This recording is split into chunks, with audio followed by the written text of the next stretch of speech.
এই গরু, তোকে তো আমি খাবো। সে কি গো বাঘ মামা, শেষমেশ আমায় খাবে? আজ বুঝি কোনো শিকার ধরতে পারোনি? তোর ওসব জেনে কাজ কি? আমার ক্ষুধা লেগেছে, তাই তোকে খাবো।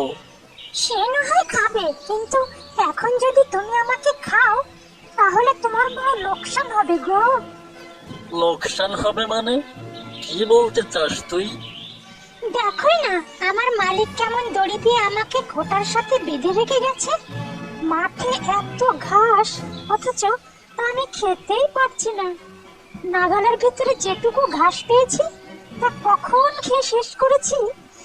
ভালো করে না খেলে কি শরীরে মাংস হয় বলো? আমার শরীরে এখন যেটুকু মাংস আছে তাতে তো তোমার পেটই ভরবে না। ও, তাই বুঝি? তোর মালিক তো দেখছি বেজায় বোকা। তুমি ঠিক বলেছ বাঘ মামা। আমি রোজ এত দুধ দেই, তা খেয়েও মানুষগুলোর বুদ্ধি হয় না। তোর এসব ঘ্যানর ঘ্যানর আমার ভালো লাগছে না। তোকে আমি এখনই খাবো। সে তো খাবেই, কিন্তু খাওয়ার আগে তুমি একটা কাজ করবে, তাহলে আমারও পেট ভরবে, তোমারও পেট ভরবে। কি কাজ বল শুনি। আমার দড়িটা তুমি খুলে দিয়ে যাও। আমি পেট ভরে মাঠের ঘাস খেয়ে শরীরে মাংস বানিয়ে নিই, তারপর তুমি আমায় খেয়েও খান। বেশ বেশ, তোর বুদ্ধিটা মন্দ না। আমি তোর দড়ি খুলে দিয়ে যাচ্ছি, বিকালে এসে তোকে খাবো। এই বলে দড়ি কেটে বাঘ বনে চলে গেল। গরু সারাদিন মাঠের ঘাস খেলো। বিকেলে বাঘ এলো আর বলল,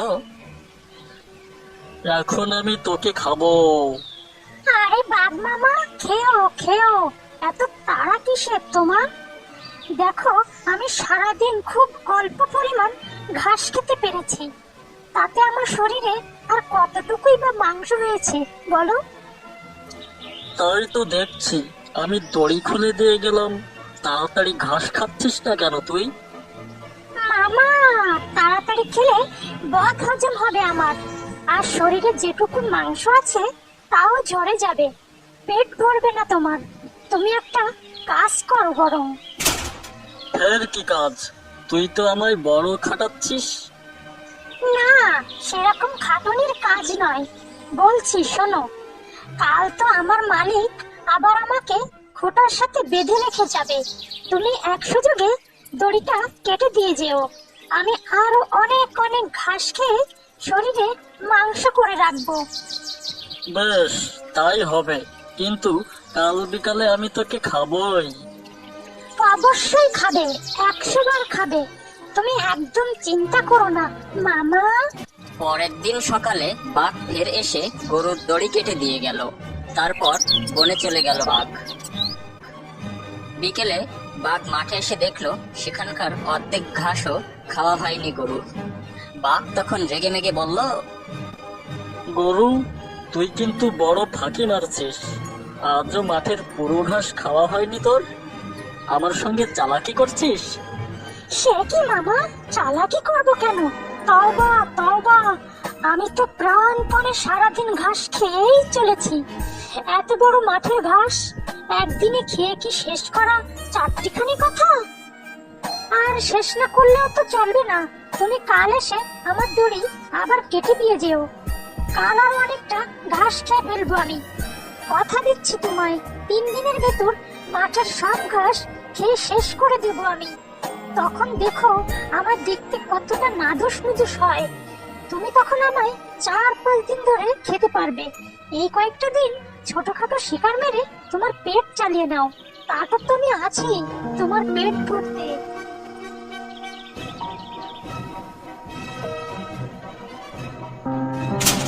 গরু মাঠের প্রায় সব ঘাস খেয়ে শেষ করে ফেললো। শুধু মাঠের কোণে একটা বড় গাছ, তার তলায় কিছু ঘাস রইল। পরের দিন বাঘ এসে বলল, আজ তো তোকে খাবোই। 5 দিন ধরে না খেয়ে আছি তোকে খাবো বলে। আজ আর তোর কোনো নিস্তার নেই। হাম, হাম। হ্যাঁ মামা, বসো, তোমার জন্যই অপেক্ষা করছিলাম। আমি প্রস্তুত, তবে খাবার আগে দড়িটা আরেকবার খুলে দাও। তুই তো দেখছি আমাকে জ্বালিয়ে মারবি।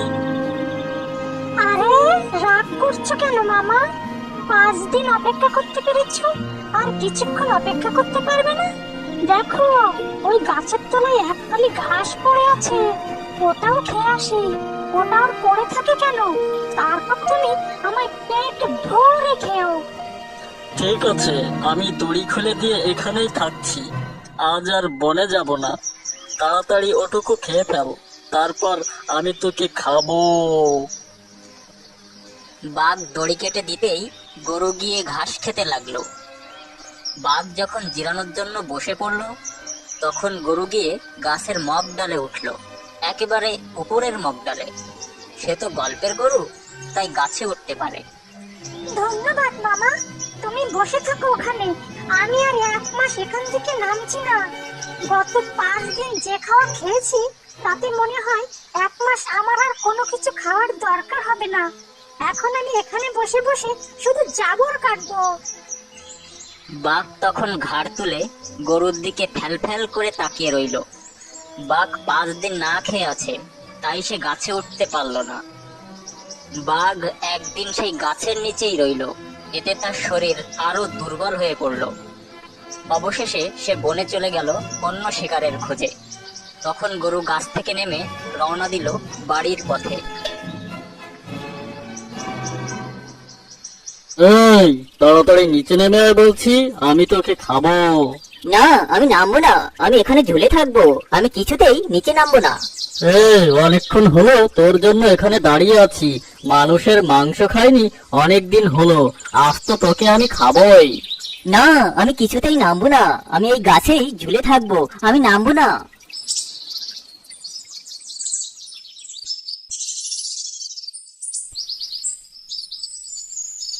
কিছুক্ষণ পর সেখানে একটা শিয়াল আসলো আর বাঘকে বলল, বাঘ মামা, ও বাঘ মামা, তুমি এখানে একা একা দাঁড়িয়ে কি করছো?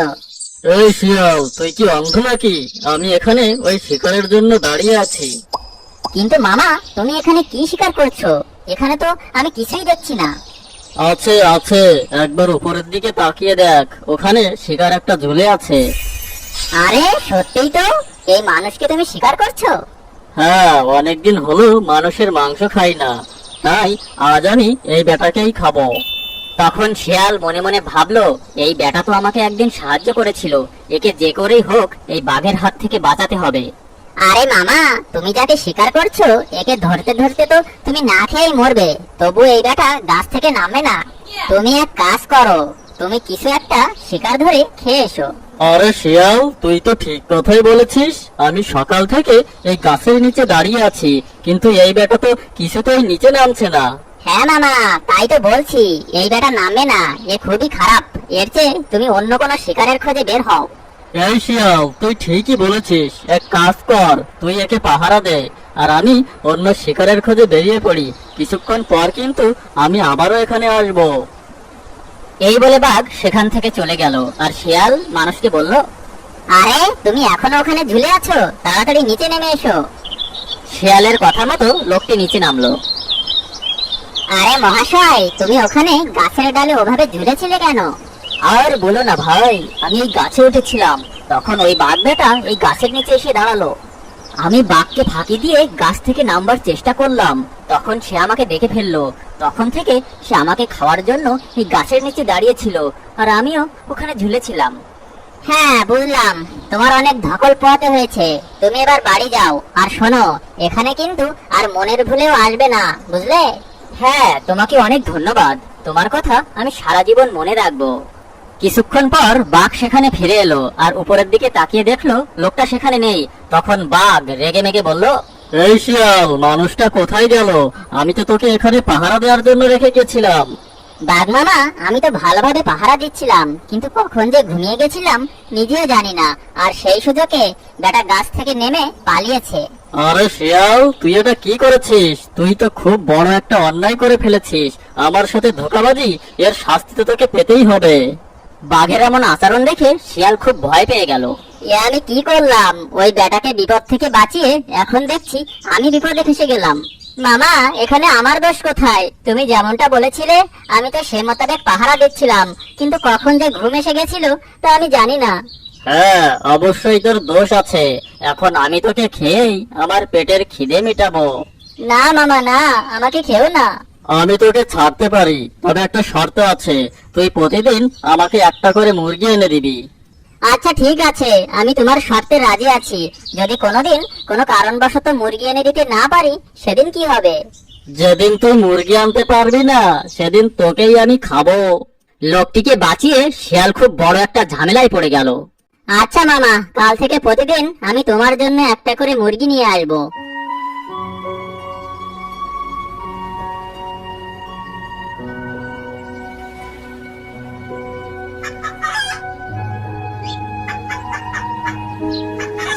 এরপর শিয়াল সেই লোকটার বাড়িতে গেল।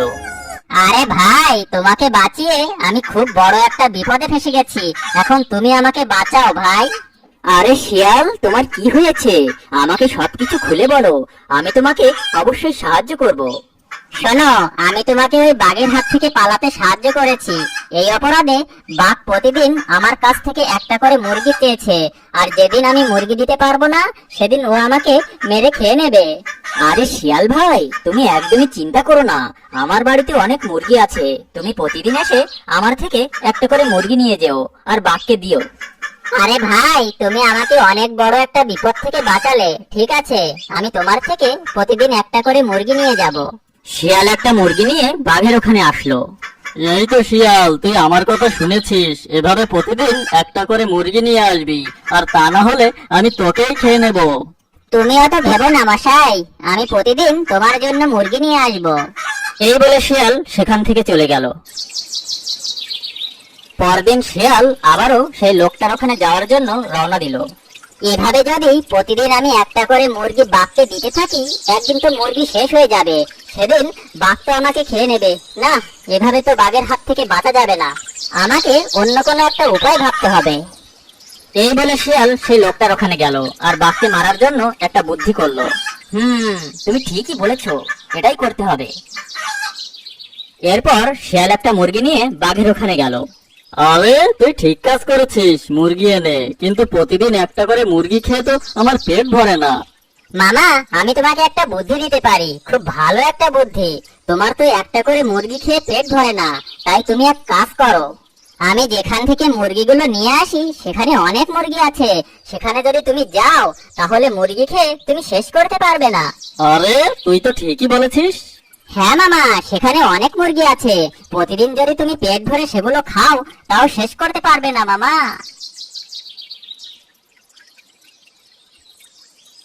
শিয়াল বাঘকে এসব ভুলভাল বুঝিয়ে সেই লোকটার বাড়ি নিয়ে আসলো আর বলল, আরে মামা, ওই যে ঘর দেখতে পাচ্ছ না, ওখানে অনেক মুরগি থাকে। তুমি ওখানে যাও, আমি এখানে পাহারা দিচ্ছি।